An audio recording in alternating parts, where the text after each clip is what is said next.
Eh bien, Madame Lallemand, d'abord, bonjour et merci de nous avoir accueillis ici chez vous. Alors, la guerre 40-45, pour vous, vous étiez où et vous aviez quel âge à ce moment-là? À la déclaration de guerre, donc j'étais née en septembre 38, donc j'avais pas 2 ans, j'avais 18 mois, 18, 20 mois. Et vous viviez où alors là? Alors à ce moment-là, je vivais à Bastogne, Au début de la guerre, ça, vraiment. dans la Grande Rue, et je vivais avec ma grand-mère, là, qui était veuve d'officier et qui louait une maison, donc mise à la disposition de l'armée, qui a été réquisitionnée après par Et alors, nazis. sinon, la plus grande partie de la guerre, J'ai vécu tout le temps à Bastogne, oui, oui. Oui, mais seulement il y a eu un exode en 40, hein, quand les Allemands sont arrivés. Oui, oui. Comme on dit, bon, c'est la fameuse campagne des 18 jours. Quand je parle donc dans le livre... Dans le livre de M. Marquet, vous en parlez notamment aussi. Uniquement de l'exode 40, parce que lui, c'était ça qui... Voilà, c'est ce qui l'intéressait aussi, mais ça vous intéresse aussi. Oui. Donc, là, vous êtes parti avec toute votre famille. Je m'en souviens comme si c'était hier, même si j'étais toute petite. Oui.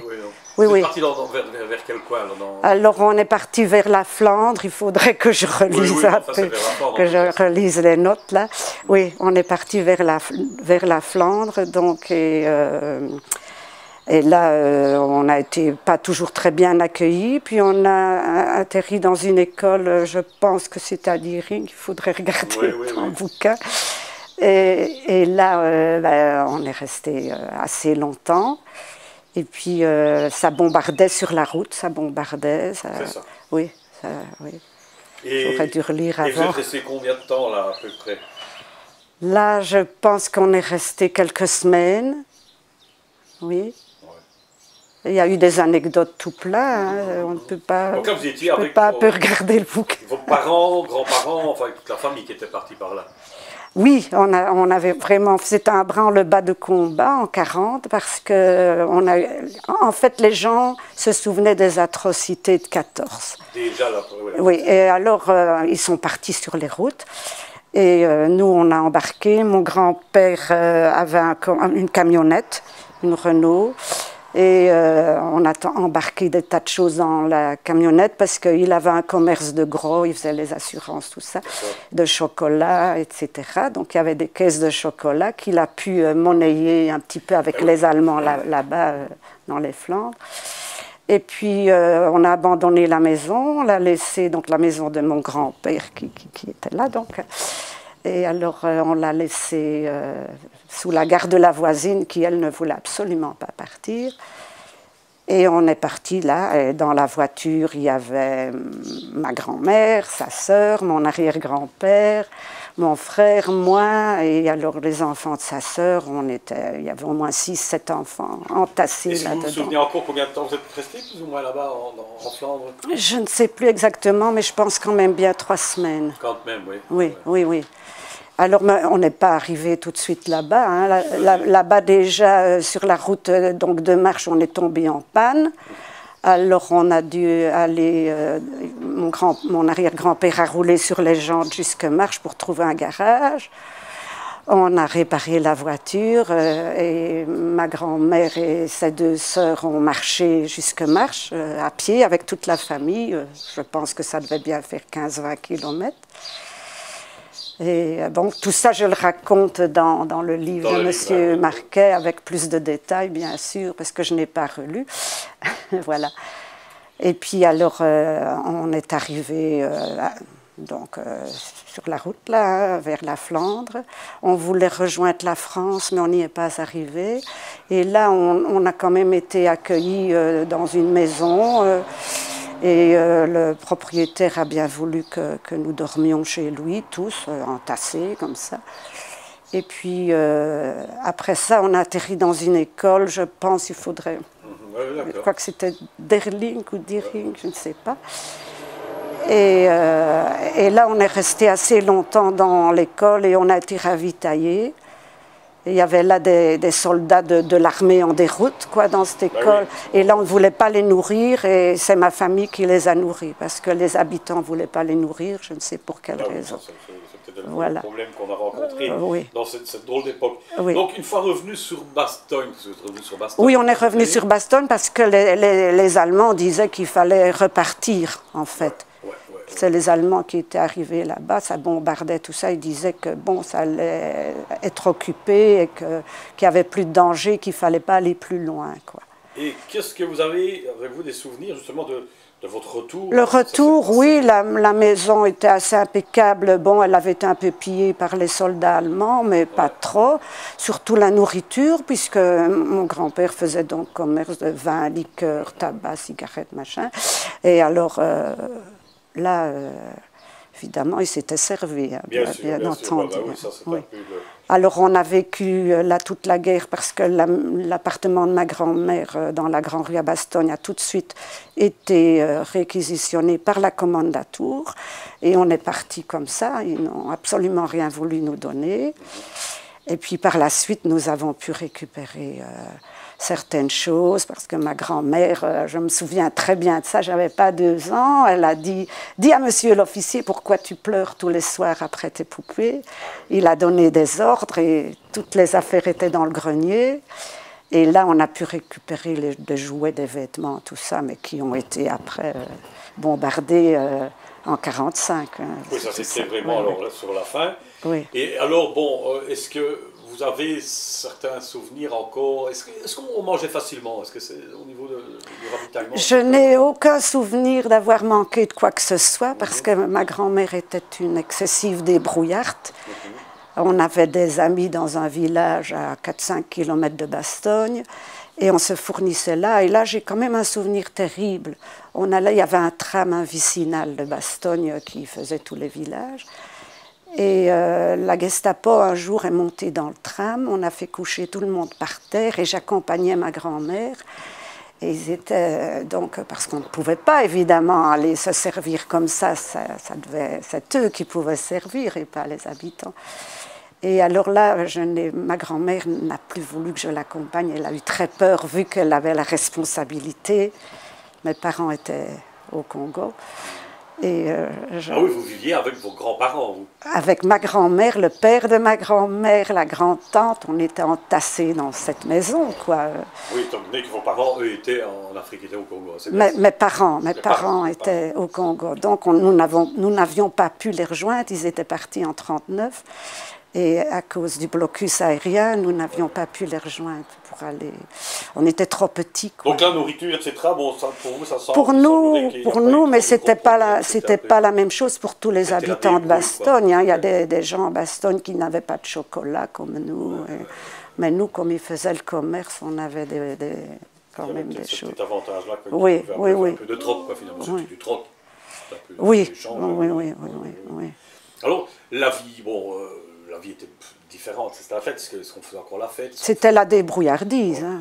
Oui. Est-ce qu'il y avait encore des fêtes, processions, fêtes kermesse et tout ça? Oui.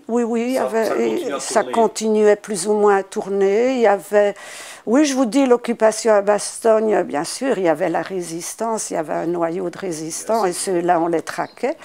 Et puis, comme toujours, il y a d'horribles collaborateurs qui dénoncent des gens, dont ce cousin de 16 ans qui a été dénoncé. Mais lui, il n'habitait pas Bastogne, il habitait Arlon. Et ben voilà. L'école, ça, vous étiez trop petite pour y aller, mais enfin bon... oui, j'ai eu une scolarité normale. J'ai fait les petites écoles gardiennes à l'école communale de Bastogne. Et tout ça, ça marchait. Mais seulement, nous avions, donc chez mon grand-père, qui logeait chez mon grand-père, un instituteur de Malmedy. Et puis par la suite, nous avons dû cacher chez nous le frère de l'instituteur, parce que lui, étant resté à Malmedy, il était enrôlé de force dans l'armée allemande. Alors, arrivé à Bastogne, à la caserne Hens à Bastogne, il s'était enfui. Et il est arrivé chez nous, puisqu'il connaissait donc la famille, étant donné que son frère logeait chez nous. Et alors là, on a failli quand même être fusillés, au fond, je me souviens, oui. Là, un jour, il y avait des officiers allemands qui étaient chez nous pour acheter donc des vivres, des choses à mon grand-père. Et mon frère avait un peu vendu la mèche, on le cachait dans le faux grenier, ce monsieur. Et alors mon frère a dit à ma grand-mère, « Mais qu'est-ce que tu fais avec toutes ces casseroles que tu vas porter à manger à qui en haut ?» Alors l'officier allemand, qui était un de la Wehrmacht, c'était pas vraiment un nazi, a regardé ma grand-mère et alors ma grand-mère a eu vraiment très froid dans le dos. Elle a eu la présence d'esprit de dire « Mais tante Maria est malade, tu sais bien, elle est dans sa chambre, elle est malade. » Et l'officier allemand l'a laissé passer. C'est un soldat comme un autre, certainement. C'est un soldat ordinaire, peut-être. Oui, oui, c'était pas vraiment pas fasciste. Dans un service spécial, non, certainement pas. Ça, j'ai quand même ce souvenir-là que mon frère, après, a été vraiment très, très, très engueulé. J'ai l'impression, oui. Est-ce que dans les repas, dans ce qu'on mangeait à l'époque, vous m'avez dit que bon, c'était un peu la débrouille et qu'on avait toujours à manger, il y a quelque chose de particulier qui vous a marqué, non? Moi, ce que je n'aimais pas, c'est que c'est du rutabaga, ça, je voulais pas. Justement, ça, on en a parlé je ne voulais pas manger ça, c'était pas bon, c'était amer, sans doute, je ne sais pas. Ça ne passait pas, quoi. Oui, c'est quelque chose qu'on n'aimait pas, quoi. Mais il y avait des gens qui étaient très malheureux, hein, parce qu'on connaissait une famille de 6 enfants, qu'on a dû un peu aider aussi, parce que le papa était dans un stalag, c'est ça, un stalag, oui. Et la maman n'arrivait pas à se débrouiller, donc il y avait quand même beaucoup d'entraide, quoi. Et en hiver, parce que bon, Bastogne en hiver, c'est de neige. Ah, l'hiver, c'était terrible. Ah, les hivers, c'était terrible. Voilà, pour le chauffage. Est-ce qu'on arrivait à se chauffer On arrivait à se chauffer, mais une pièce, hein, une seule pièce. On ne chauffait pas les chambres. Non, il y avait les couvertures, les bouillottes, et puis voilà. Oui, parce que en fait, pendant l'occupation, les gens avaient gardé leur ménage. Oui, ça c'est certain. Oui, à part les chapardises des premiers quand ils sont rentrés. Oui. Est-ce que vous vous souvenez est-ce qu'il y avait, ou du moins aussi la radio, etc., est-ce que ça existait? Mais ça, on devait se taire et tout occulter, hein, parce qu'on n'avait pas le droit d'écouter. Oui, on n'avait pas le droit d'écouter la radio. En tant que gosse, en tant qu'enfant? Mais on nous envoyait au lit le soir. Ça ne vous a pas un peu impressionné ou quelque chose? Non, personnellement, non. Non, je vais vous dire, c'est peut-être étonnant, mais on s'amusait, nous, les gosses. Hein. On en faisait un jeu, et du moment qu'on n'était pas massacrés. Et puis alors, il y avait une protection terrible. Il y a des tas de choses qu'on ne disait pas aux enfants. Oui, ça ne se faisait pas. Il ne fallait pas que les enfants se rendent compte de ce qui se passe. Non, on cachait tout. Et on faisait un jeu de tout, quoi. Alors, je n'ai pas de souvenir que j'ai été vraiment malheureuse. C'était même plutôt après la guerre, quand on n'avait plus rien, quand on est revenu de Bruxelles où on avait évacué donc, pendant les bombardements, et quand on n'avait plus aucune maison, donc on a dû louer une maison. Justement, on parle des bombardements. Donc la période transitoire entre le... Oui, ça je me souviens très bien. Je me souviens très bien dans les caves. Oui, ça a commencé vers le 10 décembre, je pense, 10-12 décembre 1944. Oui. Oui. Et alors nous avons dû fuir la maison donc ici qui était bombardée, la maison de la route d'Arlon. Vous avez dû requitter Bastogne à ce moment-là? Non, pas quitter Bastogne. Nous avons été chez une fille de mon grand-père dans la Grande Rue qui avait un commerce et des caves voûtées, des magnifiques caves voûtées du 16-17e siècle. Il y avait plein de places, on était 60 là. Mais là, encore une fois, on s'amusait, nous, les gosses. Oui, c'était le regard des enfants. Et alors là, je me souviens très bien, on creusait dans les caves des ouvertures de maison en maison pour communiquer de maison en maison. Et ça, c'était vraiment très gai pour nous, parce qu'on se faufilait de maison en maison. Voilà.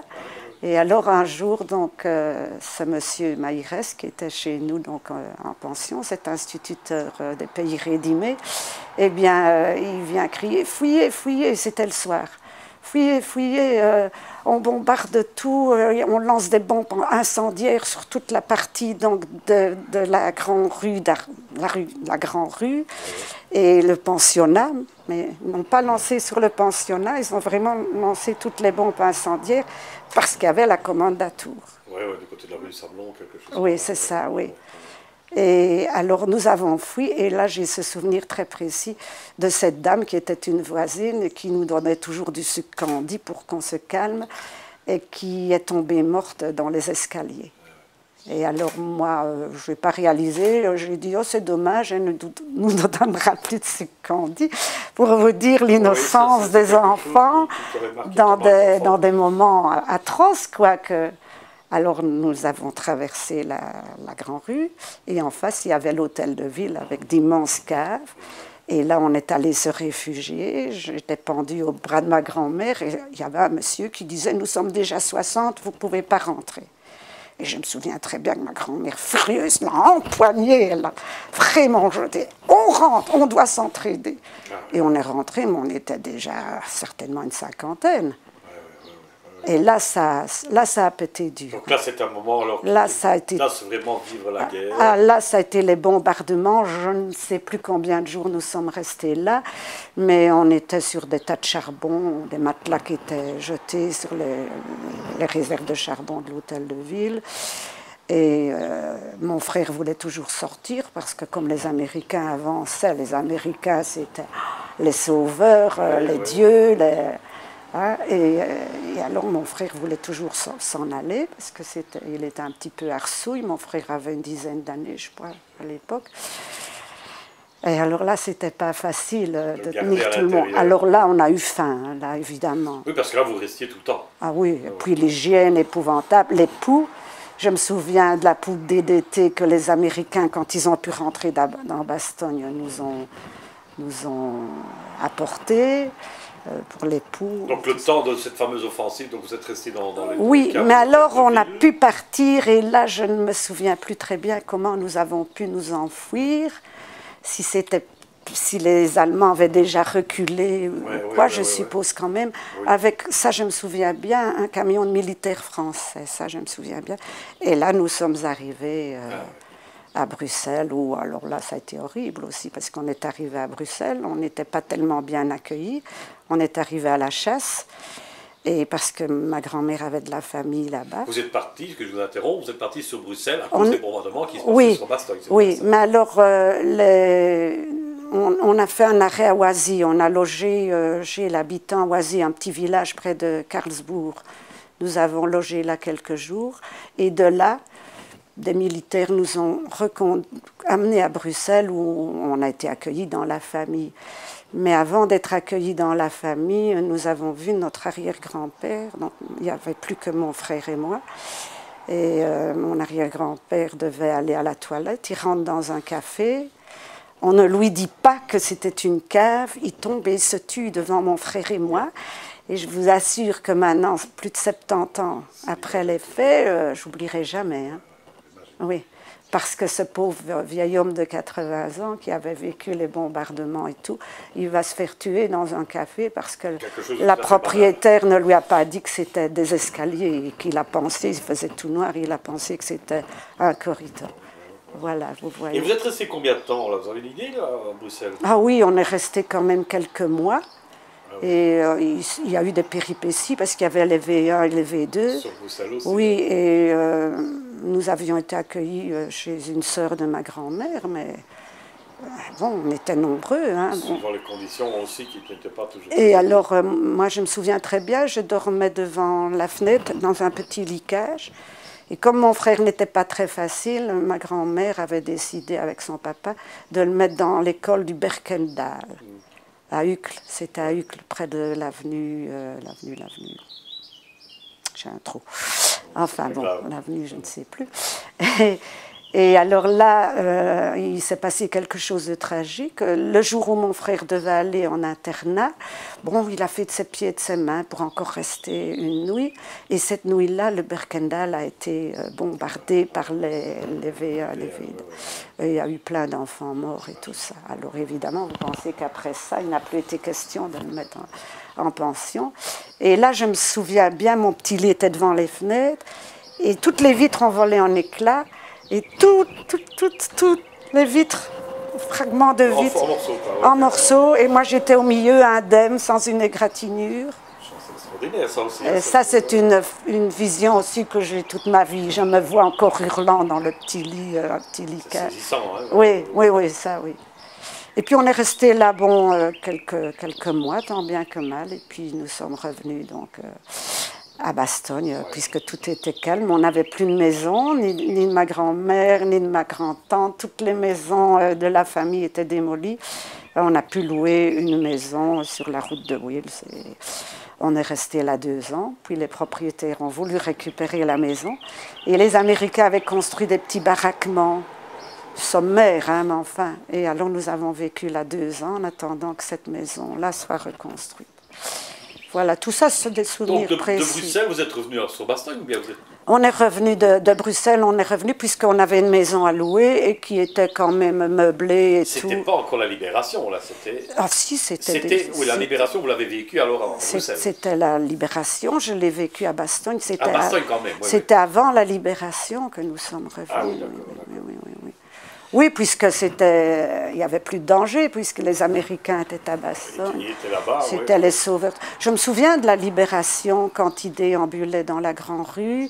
Et alors, toutes les petites filles avaient des nattes avec plein de petits rubans américains, le drapeau américain, tout ça. Et des petits rubans belges.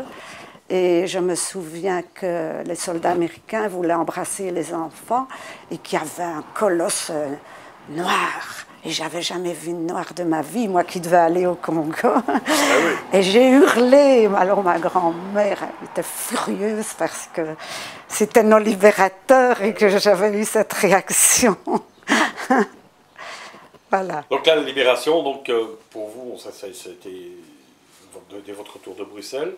Et alors, par après, vous avez toujours donc on est resté 2 ans, on a vécu l'après-guerre. Je vous dis toujours, on s'amusait comme des fous. Ouais. Oh, il y a une anecdote, je ne sais pas si j'ose en parler, avec les préservatifs dans le fossé. Ah, oui. Ils avaient des rations, hein, et alors parfois ils ont dû les abandonner dans les fossés. On ramenait des trophées, par exemple, on ramenait dans notre famille les petits sachets de Nescafé. Ouais. Et ça, c'était un trésor. Hein. Alors on avait trouvé ces petits sachets, c'était magnifique. Et puis on avait trouvé d'autres petits sachets, mais on ne savait pas ce que c'était. En fait, c'était des préservatifs, et nous, on pensait que c'était des ballons. Alors on soufflait, donc à 6 ans, j'ai soufflé dans des préservatifs. On ramenait ça à la maison, horreur, vous pensez, des dames qui étaient nées en 1800. Ah oui. Et on nous grondait, on nous disait que c'était sale, et on disait, mais non, c'est pas sale, c'est bien emballé, on disait. Et voilà ma première expérience. À 6 ans, ça c'est cocasse, mais voilà. Mais c'était très dur, je me souviens que c'était difficile de les comprendre. Et à ce moment-là, donc, vous avez repris, alors l'école a repris, toutes les activités ont repris. L'école a repris, mais moi, vu que j'avais assisté donc à la mort de mon grand-père, pendant 1 an, j'ai fait une jaunisse. Ah oui, d'accord. Oui. Alors j'ai été déscolarisée pendant 1 an, mais comme ma grand-tante était institutrice, j'ai eu des cours privés, quoi, parce qu'autrement je devais recommencer la première primaire. Et pendant, je reviens un petit peu en arrière sur cette période 40-45, pendant cette guerre que vous avez vécue à Bastogne, les fêtes comme Saint-Nicolas, etc., est-ce qu'on faisait? Oui. On a continué. Oui, mais évidemment, c'était...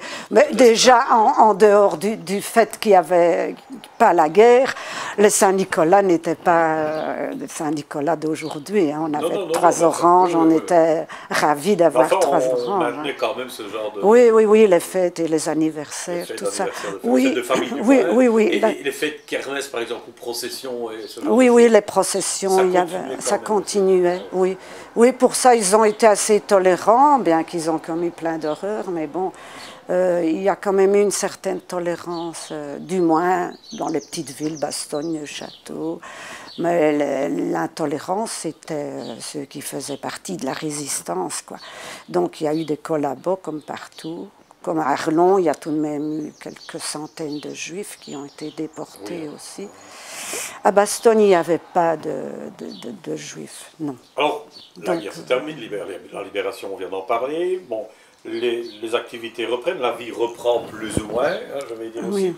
Et donc vous êtes rentré à l'école en ce moment-là, parce que bon, vous avez 6 ans, 6 ans et demi certainement. Oui, ben, après votre maladie. après ma maladie, je suis rentrée à l'école chez les Sœurs Notre-Dame. Est-ce qu'on faisait des festivités par rapport à la guerre, en rapport avec la guerre? Oui, oui, on en parlait beaucoup. Et puis, oui, oui, on était très patriotes parce qu'il y avait un drapeau dans les classes. On chantait vers l'avenir, toutes ces chansons-là. La chanson des chasseurs ardennais, évidemment l'hymne national, bien sûr. Oui. Et quand on arrivait dans la classe, on faisait le salut au drapeau. Ça se faisait d'office? Oui. En entrant chaque jour dans la classe, encore. Je n'ai pas de souvenirs les années suivantes, mais les premières années de mon école primaire, alors, chez les Sœurs Notre-Dame, on le faisait. Il y a Bastogne, on sait bien que Bastogne c'était quand même le centre de l'offensive. Hein, oui, oui. De von Rundstedt. Et bon, les monuments ont commencé à fleurir certainement, non? Ou bien déjà? Ah oui, oui. Vous alliez déjà aux monuments? Ah oui, bien sûr. Oui, d'autant plus qu'au monument aux morts qui est près de l'église, il y avait le premier, par lettre alphabétique, il y avait le frère de ma grand-mère qui était mort dans les boyaux de l'Isère. Ah oui, déjà. Et il avait 19 ans, et alors, oh là là, c'était vraiment, les gens étaient très patriotes. Je vais vous poser une question qui peut-être va vous paraître bizarre, mais vous vous appelez Madame Lallemand. Oui. Est-ce qu'avec un nom pareil? Oui, on a beaucoup souffert. Comment est-ce que ça... Pendant la guerre, les gosses n'osaient pas nous insulter parce qu'il y avait là, les Allemands, ils n'auraient rien osé dire. Mais après la guerre, on nous appelait Bosch, on levait la main comme ça. Et alors, c'est un nom qui a été difficile à porter. C'est un nom qui a été très difficile à porter. Et alors, je me souviens quand mes petites copines, quand on se disputait avec les copines en revenant de l'école, eh bien, oh, la Boche, on m'appelait. Alors, je disais ça à mon frère. Et après, mon frère, le lendemain, les attendait dans les ruines, puisque Bastogne était en ruine. Et alors, c'était des claques. Et moi, je jubilais. Ah ben voilà, c'était là. Vous avez quand même un peu, oui, entre guillemets, souffert. Oui. Mais vous savez, je vais vous dire, mon fils, il porte mon nom aussi, de l'allemand. Et j'ai habité 32 ans à Bruxelles. Et il est allé dans une école à Scarbeck, où j'ai dû aussi, moi, comme j'étais éducatrice et puéricultrice dans cette école-là, j'ai dû intervenir dans certaines classes où ils ont aussi commencé avec mon fils. Toujours beaucoup plus tard. Alors que mon fils qui était né en 68, vous vous imaginez. Ah oui, donc oui, c'est un nom qui n'a pas été facile à porter. Oui. Enfin, pendant le temps de guerre, on peut comprendre facilement. Oui, mais après la guerre aussi, parce que c'était toujours le sujet de bagarre. Mon frère à l'école aussi, c'était le sujet de bagarre. Et je suppose... Bosch, c'était l'insulte suprême. Alors que nous étions une famille de grands patriotes. Alors c'était... Ah, si on avait collaboré... Passe encore si on avait collaboré. Mais c'est comme ça, les enfants sont méchants. Et alors les commémorations se faisaient aussi, alors chaque fois, les années qui ont suivi, les commémorations de... Ah oui, bien sûr. Oui, et puis alors après la guerre, il y a eu deux fils qui s'appelaient Delperdange, donc les rues portent leur nom maintenant, qui ont aussi fait donc l'armée secrète, la résistance, tout ça. Est-ce que les cloches de Bastogne... ils ont leur monument, et alors là, on a rebaptisé les noms de ces gens-là. Avez-vous souvenir que les cloches de l'église de Bastogne aient été enlevées ou bien... Oui, elles ont été enlevées, mais elles sont revenues, mais je ne connais pas la date, je ne sais pas quand elles sont revenues. Il me semble que c'était... Ah oui, il y avait une grande fête, mais je ne connais pas, je ne sais pas dire si c'était 1 an ou 2 après, je ne sais plus dire. Mais bon, j'étais à l'école primaire en tout cas, et alors on défilait avec les Sœurs Notre-Dame, toujours des défilés. Oui. Ce que je voulais aussi dire après la guerre, quand nous étions donc à la route de Wills, dans cette maison qu'on louait, les routes étaient truffées, les fossés étaient truffés de grenades.